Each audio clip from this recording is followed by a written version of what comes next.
চলুন আজ এমন একটা বিষয় নিয়ে কথা বলা যাক যা শুনলে হয়তো অনেকেই অবাক হয়ে যাবেন। আমরা একটা অদ্ভুত জৈবিক ঘটনা আর বাংলাদেশের রাজনীতির মধ্যেকার এক আশ্চর্যজনক সংযোগ খুঁজে বের করার চেষ্টা করব। তো আর দেরি না করে চলুন সরাসরি এই আলোচনার গভীরে প্রবেশ করা যাক।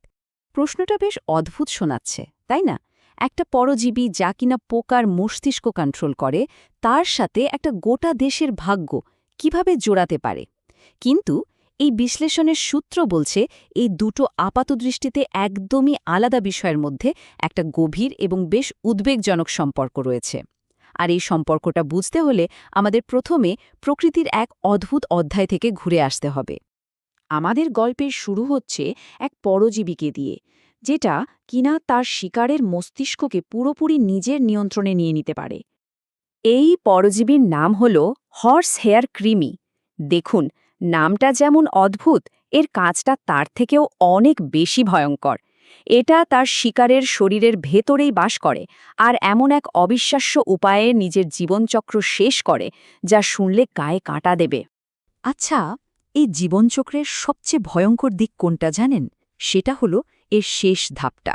কৃমিটা এমন এক রাসায়নিক তৈরি করে যা ঝিঝি পোকার মস্তিষ্ককে হ্যাক করে ফেলে। যে ঝিঝি পোকা স্বাভাবিকভাবে পানিকে এড়িয়ে চলে, সেই পোকাটাই তখন হন্যে হয়ে পানি খুঁজতে থাকে। শেষ পর্যন্ত পোকাটা যেন সম্মোহিত হয়ে পানিতে ঝাঁপ দিয়ে আত্মহত্যা করে। আর ঠিক তখনই কৃমিটা তার মৃত শরীর থেকে বেরিয়ে আসে নতুন শিকারের খোঁজে। এই ভয়ঙ্কর প্রক্রিয়াটা কিন্তু মনে রাখবেন, কারণ আমরা খুব শীঘ্রই রাজনীতিতে এর একটা প্রতিচ্ছবি দেখতে পাব। চলুন এবার প্রকৃতি থেকে সোজা চলে আসি বাংলাদেশের রাজনীতির জটিল ময়দানে। সূত্র বলছে এখানে ৭১ সালের ইতিহাস এক ভয়ঙ্কর রাজনৈতিক অস্ত্রের ভূমিকা পালন করে আসছে।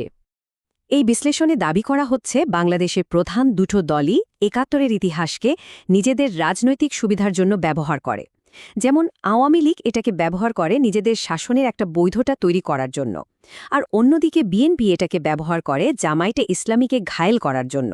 অনেকটা সহজলভ্য ইনস্ট্যান্ট নুডলসের মতো, যখন দরকার হয় তখনই ব্যবহার করে। মানে মূল কথাটা হলো ইতিহাস এখানে সত্য খোঁজার জন্য নয়, বরং একটা রাজনৈতিক হাতিয়ার হয়ে গেছে। আর এখান থেকেই কিন্তু মূল বিতর্কটা শুরু। এই বিশ্লেষণের মূল দাবিটাই হল ১৯৭১ নিয়ে যে প্রাতিষ্ঠানিক বা সরকারি বয়ান আমরা বছরের পর বছর ধরে শুনে আসছি, সেটা সম্পূর্ণ এবং নিরপেক্ষ নয়। সূত্রটি বুদ্ধিজীবী বদরুদ্দিন ওমরের এই বিস্ফোরক উক্তিটি তুলে ধরেছে। একবার ভেবে দেখুন, ৯০% মিথ্যা কথা। এই দাবির মাধ্যমে এটাই বোঝানো হচ্ছে যে প্রচলিত ইতিহাসে এত বেশি অতিরঞ্জন, অসম্পূর্ণতা আর অসত্য রয়েছে যে এর একটা বিরাট অংশই আসলে প্রশ্নবিদ্ধ। বিশ্লেষণটি আরও গভীরে গিয়ে বলছে যে এই রাজনৈতিক খেলার মধ্যে কিছু ভয়ঙ্কর ট্র্যাজেডিকে একরকম চিপে যাওয়া হয়েছে।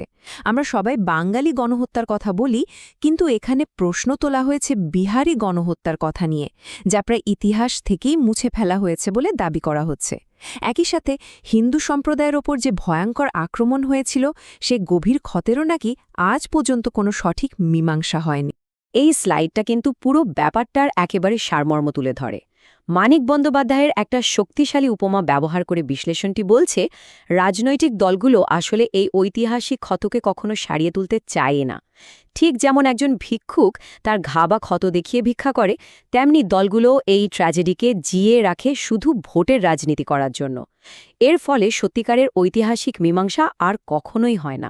এইবার বিশ্লেষণটি বিশেষভাবে বাংলাদেশ জাতীয়তাবাদী দল বা বিএনপির দিকে ফোকাস করেছে আর তাদের কিছু মারাত্মক স্ববিরোধিতা তুলে ধরেছে।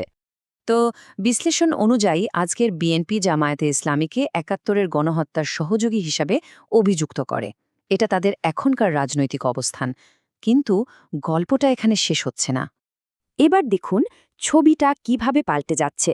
সূত্রটি বিএনপির চেয়ারপারসন ও সাবেক প্রধানমন্ত্রী খালেদা জিয়ার একটি পুরনো উক্তি তুলে ধরেছে, যেখানে তিনি সেই একই জামায়াত নেতাদের মিথ্যা মামলায় গ্রেপ্তারের প্রতিবাদ করছেন। শুধু তাই না, তিনি উল্টো আওয়ামী লীগকে স্বাধীনতা বিরোধী শক্তি বলছেন। এই স্ববিরোধিতাকে আরও জোরালো করতে বিএনপির আরেক শীর্ষ নেতা মির্জা ফখরুলের বক্তব্য সামনে আনা হয়েছে, যেখানে তিনিও কিন্তু একই সুরে কথা বলছেন। তাহলে প্রশ্নটা হলো, আসল বিএনপি কোনটা? আজকেরটা নাকি অতীতেরটা? এই স্ববিরোধিতাকেই বিশ্লেষণের মূল প্রমাণ হিসেবে দেখানো হচ্ছে।